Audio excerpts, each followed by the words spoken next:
Margaret's dream was ridiculous, golden bee spelling menopause relief in midair. She woke clutching a honey dipper, sticky resolve pooling under her ribs. 56 and restless, Seattle's gray drizzle couldn't drown that wild buzz. Farmers market regulars gossiped about rooftop hives, insane for a menopausal woman, right? But Margaret craved chaos with purpose. Next morning, she smuggled a starter kit past her skeptical cat. Who cared if neighbors thought her a madwoman? Worker bees didn't fret over hot flashes, they built. Margaret's knees creaked like old floorboards as she climbed fire escape to her rooftop hives, a sound that echoed nagging whisper in her skull, useless. 56, she'd become a ghost in her own life until those first bees arrived, buzzing with more purpose than she'd felt in years. Seattle's drizzle clung to her sleeves as she lifted a hive lid, hands steady despite tremor in her breath. Beekeeping wasn't just about honey, it was about learning to hold fragility without breaking. Farmers market regulars raved about her lavender-infused jars, but they didn't see ways she'd fumbled her first inspection, dropping a frame like a teenager spilling secrets. Her honey dipper, once her grandmother's, gleamed on work table. 12 strokes to warm crystallized honey, 12 strokes to soften what time had hardened. Some days, menopause left her feeling like a wrung-out dish rag, but bees didn't care about mood swings or sleepless nights. They demanded attention, pulled her into rhythm of their dance. Up here, amid hum of wings and distant fairy horns, Margaret found a quiet rebellion. Not against aging, but against the idea that women shrink as years stack up. She dripped honey onto toast, licked a stray drop from her wrist. Sweetness, she decided, wasn't just for young. Wind chimes clinked like misplaced keys. That sound used to haunt her, reminders of things lost, misplaced. Now it was just background music to a life getting stickier, richer, fuller. Bees didn't spell menopause in gold. They spelled alive. Margaret's first hive inspection went about as smoothly as a toddler handling a honey dipper, clumsy, sticky, and with far too much flailing. Protective gear swallowed her frame, fogged-up goggles turned bees into golden blurs, and one particularly unimpressed worker buzzed straight into her sleeve. Yet beneath chaos, something unexpected hummed. Not just wings, but a quiet thrill. This wasn't brittle focus of spreadsheets or hollow buzz of empty nest silence. Here, mistakes didn't implode careers, they just meant another trip to sink. Seattle's gray skies couldn't dampen rooftop vibes where hives perched like tiny citadels. A retired marine biologist named Lupe, leathery hands moving with precision of someone who'd coaxed life from tide pools, became Margaret's unlikely guide. Lupe didn't coddle. She tossed facts like honeycomb crumbs, bees vibrate to communicate. Propolis heals. Even drones have purpose. Woman scribbled notes between fumbling attempts to spot queen, her penmanship as shaky as her confidence. Farmers' markets became her classroom. Between stalls of lavender soap and kombucha, beekeepers swapped tales of rogue swarms and miraculous harvests. Creator learned to read hives like moods, agitation before rain, contentment in afternoon sun. One evening, drizzle tapping her kitchen window, she lifted honey dipper from its jar.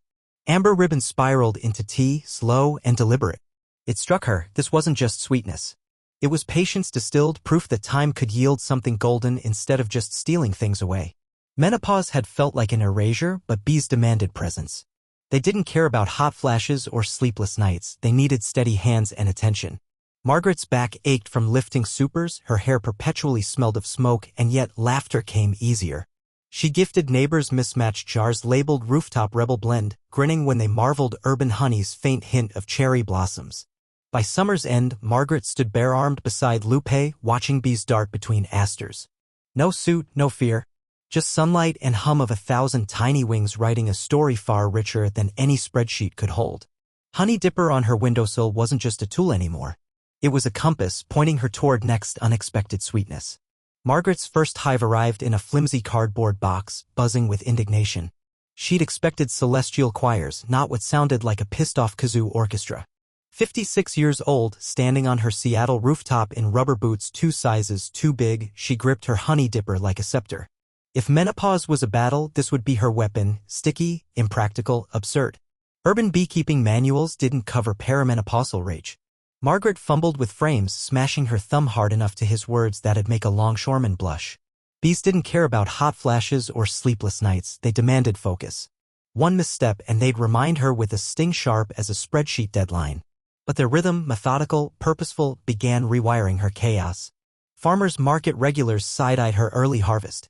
Local honeys, supposed to be amber, sniffed a man clutching kale. Margaret's jars held something murkier, like liquid imposter syndrome. She considered dumping it, then shrugged. Let them choke on her unfiltered vibes. By midsummer, her hands stopped shaking during inspections. She learned to spot queen cells by way worker bees clustered, a silent democracy in motion. Some days, hive hummed louder than her tinnitus. Others, it mirrored her mood, stormy, restless. She didn't tame them. They didn't fix her. But together, they made something worth sticking around for.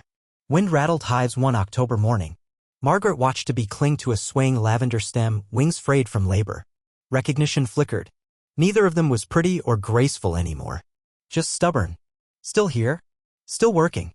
She dipped her honey stick into a fresh comb, letting gold drip slow as wisdom. Sweetness, it turned out, wasn't point. It was keeping. Margaret's hands trembled only slightly as she lifted her grandmother's honey dipper above a crowd of skeptical faces. 56 years old, standing on a Seattle rooftop between humming hives, she felt ridiculous until she didn't. Golden afternoon light caught amber droplets falling onto a slice of sourdough, and suddenly her dream didn't seem so absurd. A woman in front row, arms crossed, had scoffed when creator mentioned menopause. Now her eyes widened as honey hit bread. Bees don't care about hot flashes, woman quipped, wiping a stray drip from her sleeve. But they sure love a woman who stops rushing. Laughter rippled through group. She gambled on this workshop, urban beekeeping for stress relief, and vibes were shifting. Then came twist. A local food blogger snapped a shot mid-drizzle. By evening, honey menopause trended. Comments flooded in, women tagging friends, beekeepers sharing hive tips, even a dermatologist praising propolis. Margaret's phone buzzed nonstop. Between farmers' market runs for hive supplies, she caught her reflection in a shop window. Sun had askew, smile unstoppable. Back on rooftop, skeptics now leaned in, asking about swarm seasons and calming techniques. That same crossed-arms woman returned with a jar of local lavender, whispering for bees. And maybe me. Margaret's chest tightened. This was more than honey, it was proof that slowing down could still move mountains. As twilight painted space needle pink, she dipped her tool once more, letting golden threads spiral into a waiting jar. Her hands were steady now. This is my start. Around her, women buzzed with plans for their own hives, their own second acts. Margaret grinned. Menopause hadn't clipped her wings, it had given her a whole new swarm to lead. Margaret's rooftop hives hummed with purpose, just like her. 56, she traded flustered for focused, menopause vibes soothed by amberlit wings. That honey dipper she'd once fumbled? Now it danced in her grip, guiding newbies farmers markets where jars sold faster than gossip. Odd habit, whispering to bees like old friends. Oddly, they listened. Seattle's skyline glittered below as she lifted frames heavy with gold, each hexagon a tiny triumph. No hot flash horror here, just sweat earned teaching millennials to hive check in heels. Her ridiculous dream had ripened into hives on 5 rooftops, sisterhoods sticky with laughter and propolis. Even crankiest queen bee couldn't rattle her calm. Word spread. Women came, hesitant, then hooked. Margaret handed them smokers like sacred torches. Bees don't care about your age, she'd wink. Just your vibe. Soon, her hivemates, teachers, baristas, a retired cop, were selling honey infused with lavender from community gardens. Menopause? Just another season, pollen-rich and buzzing with possibility. One dusk, holding that honey dipper aloft like a wand, she realized this wasn't just about sweetness. It was about showing up even when your knees creaked. About creating something that outlasted a mood swing. City blinked below, oblivious to its rooftop revolution. Margaret grinned. Let others fret over fading youth. She had hives to tend. Your turn. Claim your hive, life's too short for bland honey.